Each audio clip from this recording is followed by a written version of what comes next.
Well, it is so good to have you joining us today, whether you're joining us in person or online. We just want to say welcome to you. And it's especially good to have you with us today, which, by the way, can you believe that it's already the first weekend in December, and Christmas is, less than 3 weeks away now. But real good to have you joining us today, because today we're actually starting a brand new series of studies. It's a series that we're calling Mistaken, and today I actually want to talk to you about something that concerns me greatly. And so for this one, I think I'm actually going to sit, because today I want you to know that I'm not preaching at you. I'm just talking to you. This is a conversation, and it's actually a rather one-sided conversation at that, but it's a conversation nonetheless. And you see, over the last several months, it's become increasingly clear that many of us are mistaken. With the COVID interruption of these past 9 months, it's become evident that many of us are mistaken. With all the turmoil surrounding the last month's elections, it's become clear that too many of us are mistaken. Now, let me be very clear. COVID did not cause this mistake, nor did the elections cause this mistake. But what COVID did and what the elections did was to actually expose a mistake that many of us were already making. And it's a mistake that people have been making throughout human history. And when I say most of us are making this mistake, I do mean most of us. In 2003, so that's 17 years ago, the Barna Research Group actually found that 96% of Americans were making this mistake. Now, they drilled down a little bit more, and the Barna Group found that if you looked at only the followers of Jesus, if you just looked at people that said they were Christians in 2003, they found that the numbers did not really change all that dramatically. They found that 91% of all followers of Jesus or Christians were making the same mistake that everybody else was making, and that was 17 years ago.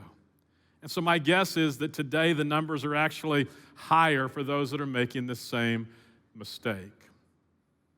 So, here's the question. How would you even know if you're making this mistake? How would you know if you're a part of the 96% or not? And so let me give you some signs and some indicators that might just kind of show that this mistake is, you're making the same mistake that everyone else is making. So, if you find yourself surprised when life doesn't go the way you had planned or hoped, you might be making this mistake. Or if you've lost friendships or lost communication with family members, or you consider changing churches because of somebody else's preference with the presidential candidate, you might be making this mistake. Or if you've lost friendships or cut off communication with family members, or considered changing churches because of somebody else's views about wearing a mask or not wearing a mask, you might be making this mistake. Or if you're hugely disappointed in God because you prayed to God and you asked God to heal someone you love, but He didn't do it, and now you're not sure if you think you can even follow God or not, you might be making this mistake. Or if you're hugely disappointed in God because you prayed to God and you asked God to make your life better, but then God didn't do it, and now you're not sure you can trust God, you might be making this mistake. Or if you're hugely disappointed in God because you prayed to God and you asked God to relieve you from all of the suffering and all of the pain that you experienced, but He hasn't done it yet, and now you're not so sure He's worth following or not, and you might be making this mistake. As I said earlier, people have been making this mistake throughout all of human history, so much so that this mistake is one that's written about by all the biblical writers of the New Testament. They addressed it again and again and again. Most of the New Testament writers actually addressed this issue. And in his letter to the Philippians, the Apostle Paul actually described this mistake that we all make. And this is the way he talked about it. He said, they think only about life on earth. They think only about life on earth. Paul describes our mistake, and he says, our mistake is when we look at life on earth as though this is all that there is to life. The mistake that we're all making, Paul says, is that we spend the bulk of our energy focusing on worrying about what am I going to wear, and how do I look, and where will I live, and where will I work, and what do other people think about me, and how many friends do I have on Facebook, and what car am I going to drive, and how can I get more money in my bank account, and how can I get you to vote for my candidate, and did I wear a mask or did I not wear a mask? And Paul is actually saying, he's not saying that any one of these things in and of themselves are wrong, but they are symptoms of this mistake that we all tend to make, which is that we only think about life on earth. Now, you need to understand that this is such a big deal to Paul that he actually says when he writes about it in the book of Philippians, he's writing to the people in a town called Philippi, and when he writes to them, he actually says, it brings tears to my eyes just thinking about this. And then Paul goes on and he tells us why this kind of thinking is such a problem. He says, look, you think that this is just only life there is in this world, but, Paul says, and whenever we come across the word but in the Bible, then we need to sit up and take notice because we're about to hear something important. And Paul says, but wait a minute, we are citizens of heaven. Paul says to you and to me, assuming that you and I are followers of Jesus, assuming that you and I are trusting Jesus with our lives, Paul says we can't only think about life on earth because you and me are citizens of heaven. And what Paul is saying is that there's so much more to life than just life here on earth. There's so much more. There's still eternity to deal with for you and for me. Heaven is still to come. And if this life on earth is all there is, then go ahead, by all means, and live like there's no tomorrow. If life on earth is all there is, if there's no eternity, then by all means, grab all the gusto you can get in this life. If life on earth is all there is, and if there is no eternity, by all means, we ought to be fighting to preserve our preferred lifestyle. We ought to be fighting and chasing all the conveniences that this life has to offer. But Paul says, wait a minute. As a follower of Jesus, don't make the mistake of living like this is it. Because there's so much more. Because we're citizens of heaven. This is not our home. Which leads us to the biggest mistake that all of us tend to make. At least 91% of us are making this mistake. And here it is. It's that we're mistaken about our citizenship. We're confused about where we belong. We're mistaken about our home. And it's an issue of citizenship. And we're mistaken about our citizenship, and this mistake impacts our lives every single day. Now, you know what a citizen is. A citizen means you're bound to a country, and you belong to that country, and it brings with it all of its rights and all the protection that country has to offer. And if you're a citizen, then you tend to adopt the culture and the practices of that country. Most often, citizen comes by birth. You're born into a country, and thus you're a citizen of that country. But human beings, not only are we citizens of a country, we're also citizens of this world. Every human being is born into the kingdom of this world, a world which at this time is ruled by Satan, and consequently, because we're citizens of this world, we grow up adopting its culture, the practices and values of this world. But when you and I chose to follow Jesus says that you and I were born again.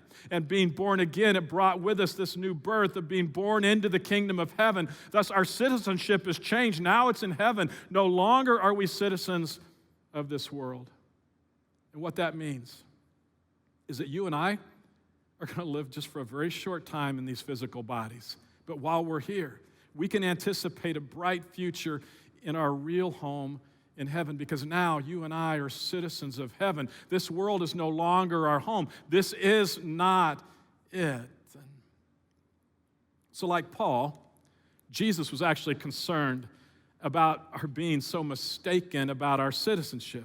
Jesus spoke about the very same thing. And so let me ask you to grab a Bible or grab your phone, wherever you want to look at a Bible. Open it up to Matthew chapter 6, because I want you to see what Jesus actually says about this. Go to verse 19 of Matthew chapter 6, and like I said, it's something that was hugely important to Jesus, hugely important to the writers of the New Testament. Let me begin reading Matthew chapter 6 and verse 19. As I begin reading, you're going to say, oh, these are familiar words of Jesus, and they are. He said, don't store up treasures here on earth where moths eat them and rust destroys them and where thieves break in and steal. Don't put all of your eggs in this basket on earth, Jesus is actually saying, and he says, store your treasures in heaven where moths and rust cannot destroy and where thieves do not break in and steal. Wherever your treasure is, there the desires of your heart will be also. So he says, wherever you think your home is, that's where you're going to put your focus. That's where you're going to put your attention. That's where all of your energy is. And he says, make sure that you're remembering that you are a citizen of the kingdom of heaven. Go down to verse 24. Jesus says, no one can serve two masters, for you'll hate one and love the other, meaning you can't have your foot in both citizenships, and you'll be devoted to one and despise the other. You cannot serve both God and money. He says, you just can't do it. You're the citizen of heaven or you're not. And so you need to figure out which you are. Jump down to verse 31. So Jesus says, so don't worry about these things, saying, what will I eat, or what will we drink? What will we wear?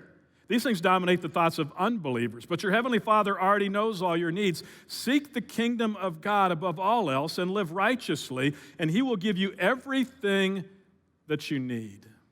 Jesus says there's two citizenships you could have. There's the world, and then there's the kingdom of heaven. And Jesus is saying, don't make the mistake of having your mind on the wrong things, on earthly things. Like, what am I going to wear, and how do I look, and where do I live, and where do I work, and what are others thinking of me, and how many friends do I have on Facebook, and what car should I be driving, and how can I get more money out of my bank account, or how can I convince you to change parties next election, or do I not wear a mask? And Jesus is saying, don't make the mistake of thinking this world is your home, that somehow what you experience here on earth is all that there is.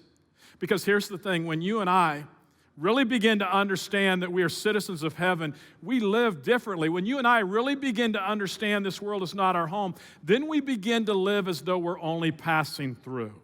And when you're only passing through, you just behave and you just live differently. So, I love to travel. I mean, you ask me to take a trip, and I'm usually up for it, and that's one of many reasons why this past year has been tough for me, because no travel whatsoever. But whenever Ruth and I travel and we check into a hotel, Ruth and I are very different in the way we behave as we check into the hotel. You see, I'm a settler. And as a settler, that means the very first thing I do as soon as I walk in that hotel room is I unpack my suitcase. I mean, immediately. And it doesn't matter how long we're going to be in that hotel room. It doesn't matter where we are. Everything comes out of my suitcase and into the drawers. And it doesn't matter if I'm traveling light and all I have is one clean pair of socks and one pair of underwear and one clean shirt. I still unpack it. I put it in the drawers. I hang it up. Everything comes out. I arrange things on all of my toiletries on the bathroom sink. And I'm a settler. Ruth, on the other hand, is totally fine living out of her suitcase, and it drives me crazy. I say, how in the world can we be here for maybe 12 hours and you're not going to unpack your bags? And that's what I do, because I'm a settler, and that's what settlers do. Now, when it comes to this world, the mistake that we are so prone to make is that we become settlers. And we've forgotten that we're just passing through. We're just here temporarily. And the problem with being a settler is we begin to live like we're citizens of this world rather than living like we're citizens of heaven and citizens that we truly are. And bottom line, this isn't my home. It's not your home. I'm only passing through. You're only passing through. Now, next week, we're actually going to talk about heaven and what we can expect about life in heaven. And we need to talk about heaven because my hunch is, as I listen to a lot of you, you're not that excited about living in heaven for eternity, because the images that are so often portrayed in cartoons or in art, unfortunately, it doesn't make heaven look all that enticing. But I love what the Apostle Paul says about heaven. Paul says, no eye has seen, no ear has heard, no mind has imagined what God has prepared for those who love him. In other words, Paul is saying, it's gonna be amazing. Don't fall for the cartoons. Don't even fall for Renaissance art. We can't even imagine how cool heaven is gonna be. And so that's heaven, and we'll talk about heaven next week. But right now, I want us to talk about today. So let's talk about you and me, and as citizens of heaven, what can we expect to experience when we're living in this world as foreigners and aliens? And that's what we are. You do realize I am a foreigner here in this land, on this earth, because I'm a follower of Jesus. My citizenship, your citizenship is in heaven. We're foreigners, aliens in this world. And so, living as foreigners and aliens, what can you and I expect from life here on earth? And so the first thing that we can expect is that our lives will be troubled. When you became a follower of Jesus, somebody probably sold you the lie that all of your troubles were going to go away. They were just going to disappear, and that's not what Jesus actually said. Jesus said, here on earth you will have many trials and sorrows, but take heart, because I have overcome the world. He said, you will have loads and loads of sorrows and troubles. So don't buy into the lie that your life is going to be trouble-free, and don't be surprised when your life gets hard. Don't be surprised when health issues pop up, and don't be surprised when you have financial difficulties, and don't be surprised when your family starts fighting at each other and biting at each other, and don't be surprised when the government doesn't like churches and what churches do. And because living here on earth as foreigners and aliens, we can expect, Jesus says, that our lives will be troubled. We can also expect that our lives are going to be brief. James, the half-brother of Jesus, actually described our lives as being like this morning fog. He said it's just, we're here for a little while and then we're gone. It's brief. And additionally, our lives here on earth are only temporary. Did you know that the Apostle Paul actually describes our bodies here on earth as being like tents? And tents are very temporary dwellings. Tents are not meant to be permanent. And growing up, and then when Ruth and I first were married, we loved going camping and being out in nature, whether it was at the beach or on a mountain or beside a stream or a lake, and we loved to camp, and we always did tent camping, and at least that is until I grew tired of sleeping on the ground, or for whatever reason, my air mattress never seemed to hold air, and lying on the ground, it was always cold and damp. And so for the longest time, you want to know what my big dream was in life? For the longest time, my dream in life was to own a pop-up camper. And as I was putting up our tent at whatever campground we were at, trying to kind of find a level place without stones or rocks or tree roots to sleep on, I'd look around at all the other campers with their fancy pop-up tents, and I would think, you wimps, that's not camping. But really, what was going on inside my head is I was seething with jealousy and dreaming one day of having our very own pop-up camper. I just got tired of sleeping on the ground in a tent, but it never happened. I never have gotten to sleep in a pop-up camper. But over time, somehow, we kind of moved on to motels and then hotels and timeshares and things like that. But even in our tents, I was a settler. I mean, everything had to be unpacked and in its place. I mean, part of the fun of camping was having everything in its place right there in the tent. And I can remember one particular trip Ruth and I were on. We were camping in Oklahoma, and it was a national park, and they had buffalo that would roam all through the prairies on this national park. And it was in the fall, and we were going to be gone over a Monday night, and it just happened that Monday night, the Cowboys were going to be playing on Monday Night Football. And so we took a little TV and a long, long extension cord, and we ran that cord from the bathhouse all the way to our tent, and we plugged that thing in, got a picture, curled up in our sleeping bags on the ground, and we watched the Cowboy game while buffaloes roamed outside of our tent. And it was fun. It was great. But it was only fun because it was temporary. It was never meant to be our permanent home. And for those of us that are citizens of heaven, remember, we're only passing through. This is just a tent. Now, we're also told that life on earth is finite, which means all of us will die. There will be a time that we will all die. And now, there is some good news to being a citizen of heaven, living as a foreigner and alien in this world. And the good news is this: in spite of all of our troubles that we're going to face and that we do face, Jesus actually promises that life here on earth can be satisfying. In John chapter 10, verse 10, Jesus said, my purpose is to give them, meaning us, a rich and satisfying life. And you're going to say, how? Jesus, how in the world can I have a rich and satisfying life? How's that even possible in the face of all the troubles that I'm experiencing? How is it possible to have a rich and satisfying life when I'm living in a tent, when I'm just a foreigner, when I'm an alien in this land? And I think for me, part of my answer comes from all the nights I spent tent camping. I mean, while I never would want to spend my whole life sleeping on the ground in a tent, can I just say that some of my best memories of growing up were nights that we spent in tents? Even when we get together as family now, we still talk about some of those times with our tents. I mean, there was the night in Santa Barbara over 55 years ago when my family was feasting on Kentucky Fried Chicken before we went back to our tent and climbed into our sleeping bags for the night, when at some point during the night, me at 8 years old, Kentucky Fried Chicken just started roaring back, and I lost my Kentucky Fried Chicken all over my dad and his sleeping bag and anything else that was in our tent. And There was the night that we laid in our tent while we were camping at Yosemite National Park, and we would listen to the bears as they would go through the campground, breaking apart ice chests and anything else they thought might be hiding food. And heroically, I can still hear my mom laying in her sleeping bag next to our sleeping bags, and she would instruct us to grab our flashlights because when those bears try to come in the tent, we're going to blind them with our lights, and somehow we will get out and we will escape. And there was the time that Ruth and I were camping with friends in the Smoky Mountains and having over 24 skunks wander through our campsite as we stood on our table for protection. And there was the time where it was storming as we were camping up near Fern Falls in northeastern Pennsylvania. And Ruth and kids were in the van while I fought the wind and rain of the storm while setting up our tent. And each and every one of those experiences, they were great and they were satisfying experiences, mostly because they were only temporary. And I think one of the keys to living a satisfying life here on earth is to remember that this is not our home. This is temporary. Heaven's our home, and we're only passing through. And so some of the things that we get bothered by, some of the things that we allow to get under our skin, some of the things that we get so worked up over, what does it matter in light of eternity?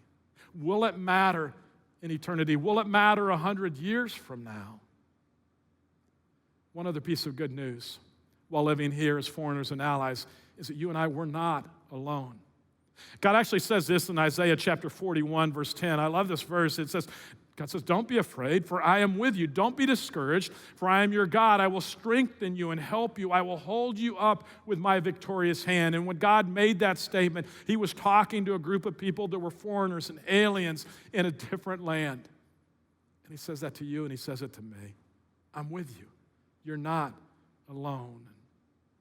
Whatever trouble you may be facing in this moment, whatever trouble that may come your way, and it will come, but you need to know you are not alone. I like what Vance Havner actually said. Vance Havner was a kind of old-timey fire and brimstone preacher. I actually heard him as a kid in Texas. He said, if you're a Christian, you're not a citizen of this world trying to get to heaven. You're actually a citizen of heaven making your way through this world. You're just passing through, is what he's saying. So, if that's what we can expect while living temporarily in this world, how are you and I supposed to live today? How do we conduct ourselves as foreigners and aliens in this world? And the Apostle Paul actually has some suggestions for us as he writes in 2 Corinthians chapter 4. And this is what he says in 2 Corinthians 4. He says, for our present troubles are small, and they won't last very long, which is good news for all of us. So we don't look at the troubles we can see now. Rather, fix our gaze on the things that we cannot be seen, and for the things that we see now will soon be gone. But the things that we cannot see will last forever. In other words, what he's saying is, look, don't focus on your troubles. And you're going to have troubles, but don't focus on your troubles. And you could also say, look, don't worry about tomorrow. That's what Jesus said. Don't worry about tomorrow. Instead, focus on eternity, Paul and Jesus said. And again, we'll talk next week about eternity in heaven, but bottom line, God says about heaven, eternity, he says, don't worry. Trust me. You're going to like your experience in heaven. And can I just say, don't confuse what Jesus or Paul are actually saying to us. Please don't think that somehow, because we're only passing through, we're only here temporarily, that we shouldn't care about the condition of our world. We should care deeply. As citizens of heaven, we need to represent heaven well while living in this world. Billy Graham, I like what he said. He said, heaven doesn't make this life less important. It actually makes it more important. Or C.S. Lewis said it this way. He said, if you read history, you'll find that the Christians who did the most for this present world were precisely those who thought most about the next. You and I, we represent the kingdom of heaven, and we are citizens of heaven, and we've got to represent it well. One final piece of advice while living as foreigners and aliens in this world. Live like eternity matters.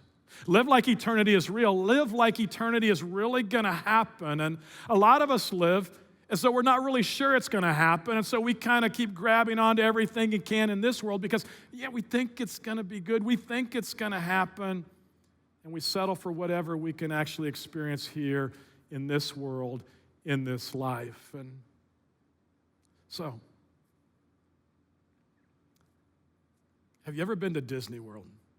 I would ask for a show of hands, but I think our family's probably been to Disney maybe about 3 times in Orlando, Disney World in Orlando, and it's an amazing place.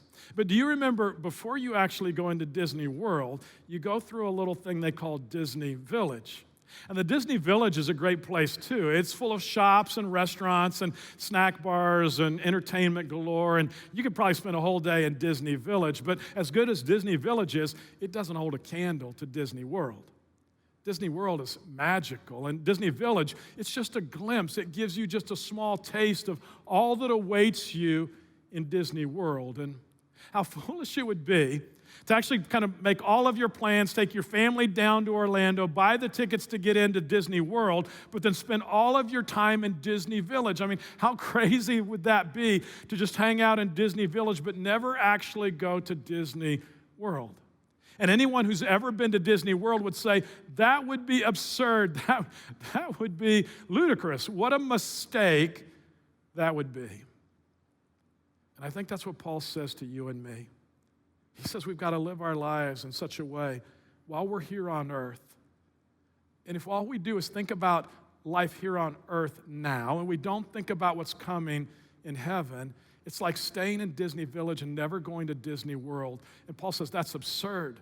What a mistake that would be. Because this world isn't our home. It's just a glimpse of what heaven will be. And you and I are a mist that only lasts for a little while. And what you believe about eternity determines how you live today. Where you place your citizenship matters how you live your life today. Paul thought so much about eternity. One time he actually said this. He said, if our hope in Christ is only for this life, we are more to be pitied than anyone in the world. Meaning, if this is it for us, even as followers of Jesus, he says, what are we doing? It's not even worth it. And what a shame it would be to simply stay in Disney Village instead of going to Disney World. And there has to be more. There's no doubt about it. You're not yet where you're going. You haven't yet arrived. You're still living in a tent. There's no doubt about it. Your future is in a mansion in heaven for eternity. And so imagine one day you're going to be walking on streets of gold. Imagine one day your body won't hurt anymore. Imagine one day your mind is going to be sharp and clear. No more feelings of being overwhelmed. Imagine that one day your heart, your soul are going to be whole, and no more loneliness and no more sadness and no more regrets and no more anger. And LCBC, make no mistake, there's no doubt about it. You are not yet where you're going. As a citizen of heaven, God has so much more in store for you, and so let's live like it. So LCBC, we've got a good God who loves us dearly. We've got a good God who's allowed us to become citizens of heaven through Jesus. We've got a good God, and He has amazing things in store for us for eternity, and so we've got to stop living like this is it. We've still got a ways to go. We're just getting started, but eternity is our home. Heaven's our home. This is not it. There is so much more in store. Can I just say, if you're not sure whether you're a citizen of heaven or not, you can know today. You do it just by talking to Jesus right now in your heart, in your seat, where you are. You tell Him you want to be a part of His family. You want Him to be your Savior. Tell Him you want Him to forgive all of your sins, and just tell Him you want to be born again. You are trusting Him and Him alone so that you can be born again. And as you tell Him, in that instant, God will make you a citizen of heaven. He'll make you His son. He'll make you His daughter, no matter where you've been, no matter what you've done. Tell Him right now you want to be His son. Tell Him right now you want to be His daughter. If you'd like to talk about this or pray with somebody about this or really about anything else that you might be struggling with, right now the chat on the screen will remain open for the next 10 minutes or so. And so stick around. Let us know how we can pray for you. Or you can go to the website anytime during the week and click on the prayer button and let us know how we can be praying with you. Or if you're in one of our rooms, as we close this gathering, there'll be people up in the front left corner of each auditorium that would love to talk with you. They would love to pray with you. So LCBC, as you go through this coming week, living as a citizen of heaven, the citizen of heaven that you are, may the Lord bless and protect you. May the Lord smile. May He be gracious to you. May the Lord show you his favor and give you his peace. Thanks for being here. We'll see you next week.